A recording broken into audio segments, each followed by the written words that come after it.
आइए बच्चों एक क्वेश्चन देख लेते हैं। क्वेश्चन कह रहा है यदि x बराबर 2 की घात 5 गुणे 3 की घात 2 गुणे 5 की घात 3, y बराबर 2 की घात 4 गुणे 3 की घात 3 गुणे 5 की घात 2 और z बराबर 2 की घात 3 गुणे 3 की घात 3 गुणे 5 की घात 2 है, तो x y z का HCF ज्ञात कीजिए। या x y z का HCF है।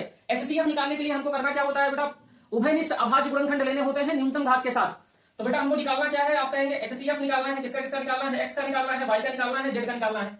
बच्चों यहाँ देखिए 2 की घात 5 दे रखा है, 2 की घात 4 दे रखा है, 2 की घात 3 दे रखा है। तो बेटा जो गुणनखंड उभयनिष्ठ हो और पावर हमारी सबसे छोटी हो, तो यहाँ भी 2 की घात में है, 2 की घात में है, 2 की घात में है, तो यहाँ 2 की घात 3 सबसे छोटी पावर है, तो 2 की घात हमारी 3 हो गई गुणे यहाँ 3 की घात 2 है, यहाँ 3 की घात 3 है, यहाँ 3 की घात 3 है। तो न्यूनतम घात के साथ 3 लेना है, तो 3 हमारा न्यूनतम घात के साथ यहाँ पे है, 3 की घात 2, तो 3 की घात 2 हो गया गुणे 5 की घात यहाँ 3 है, 5 की घात यहाँ 2 है, 5 की घात यहाँ 2 है। तो 5 की पावर लेनी है क्योंकि 5 उभयनिष्ठ है, 5 की पावर लेनी है, लेकिन न्यूनतम पावर लेनी है, तो न्यूनतम पावर हमारी 5 की घात 2 यहाँ भी है, यहाँ भी है, तो 5 की घात 2 हो गई। तो हमारा जो HCF हो गया वो कितना हो गया, 2 की घात 3, 3 की घात 2 गुणे 5 की घात 2। और ये विकल्प कौन सा बच्चों सही